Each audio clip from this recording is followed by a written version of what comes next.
Hello বন্ধুগণ, আপনাদের সামনে আমি একটি ছোট্ট গল্প নিয়ে এসেছি। গল্পটা অবশ্যই খুব গুরুত্বপূর্ণ। তো আমি একদিন হঠাৎ আমার খুব ভালো বন্ধুর সাথে যোগাযোগ করতে গেলাম। তো আমি তাকে জিজ্ঞেস করলাম, বন্ধু, তুমি তো কিছুদিন পরে চলে যাবা দেশের বাইরে ইউরোপ। নার্সিং কমপ্লিট করার পর হয়তো তোমার দেখা পাবো না। তো তোমার প্ল্যানগুলো কি একটু বলবে? তো সে আর কি তার বাসায় বলতে থাকে, এরে হুনো কিতা হইতাম তোমারে, ও যে নার্সিং করার মানে কত মেহনত কইরা পড়ালেখা করছে, কত কষ্ট করছে। ও কষ্ট করলাম খালি ইউরোপ যাইবার লাগি। ওই নার্সিং কমপ্লিট করিয়া এরপরে যাইম কি ইউরোপ। ইউরোপ গিয়া এরপরে ও ডিগ্রি অর্জন করিয়া এরপরে ও দেশও থাকি যাম। তো ভাবলাম কিতা ও দেশও একখান বিয়া করিয়া নানি, এরপরে যাইম কি ইউরোপ। কারণ কি তার লাগি ওখানে পড়ালেখা শেষ করতে করতে মানে পাক্কা বছর হয়ে যাবে। আর ওখান থেকে আইয়া ওখানে বিয়া করা খুব টাফ হয়ে যাবে। তার লাগি কইরাম ওখান থেকে বিয়া করিয়া যাই কি। তারপরে আমি জিজ্ঞেস করলাম যে আসলে আবার ফিরে না আসার কারণটাই যদি এমন হয়, তুমি তো ফিরে আসলে খুব ভালো হয় দেশের জন্য। কারণ তুমি দেশের বাইরে যাবে এবং ভালো ডিগ্রি অর্জন করবে। এতে করে আমাদের দেশ ভালো একজন নার্স পাবে।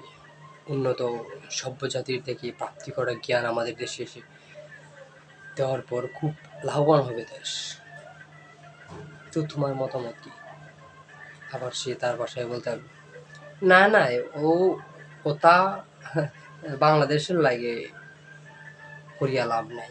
নিজের চিন্তা বড় চিন্তা, দেশ শিখু কিতা হয়, আমার চিন্তা আগে করমু। ও দেশের বাইরে যাবি কিনা গিয়া এরপরে ও ওখানে গিয়ে সেটেল হয়ে যাবি গিয়া। ও হইল জীবনের প্ল্যান, আর কিচ্ছু নাই। আর ও দেশ টেস তো পালাইয়া আগে নিজের চিন্তা করো আর পালারটা কিছু করার চিন্তাধারা করো, তেও দেখবায় শান্তিতে থাকতে পারবে। তো এরপরে আমি আর কি উত্তর দেব? আসলে আমাদের দেশের প্রত্যেকটা নাগরিক এমনই চিন্তা করে, নিজের চিন্তায় খুব খুব গভীরভাবে নিজেকে বৃদ্ধি করে থাকে, কিন্তু কখনো ভাবে না যে আমার জ্ঞান বা আমার হতে প্রাপ্তি করা কোনো কিছু দেশের জন্য রেখে যায়।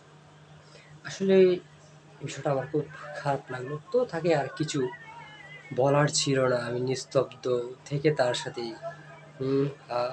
এইটুকু বলেই ভালো থেকো বলে ফিরে এলাম। এ হচ্ছে আমাদের দেশের অবস্থা এবং আমাদের দেশপ্রেমের যে একটা রূপ আর কি। দেশের প্রতি কোনোভাবেই তাদের মায়া স্নেহ নেই। কী করে আমরা এই বিশ্বের শীর্ষস্থলে যাব, কী করে সম্ভব? তাই যাই করুন, দেশের বাইরে যান, যে কোন স্থানে যান, মৃত্যুর পূর্বে হলেও দেশে ফিরে আসুন এবং দেশকে সুন্দরভাবে গড়ার জন্য, পুনর্স্থাপন করার জন্য ফিরে আসুন। কেবল জ্ঞান দিতে এতটুকু বলার ছিল, ব্যাস। আর যিনি অর্থাৎ আমার ফ্রেন্ড, অবশ্যই ভিডিওটা দেখবি। তুমি এক জ্ঞান শুরু, সত্যি এই ভিডিওটা আমি তৈরি করতে পারছি তোমার জন্য। এতটুকুই উপস্থাপন করার ছিল। ভালো লাগলে অবশ্যই কমেন্টে বলবেন। বাই।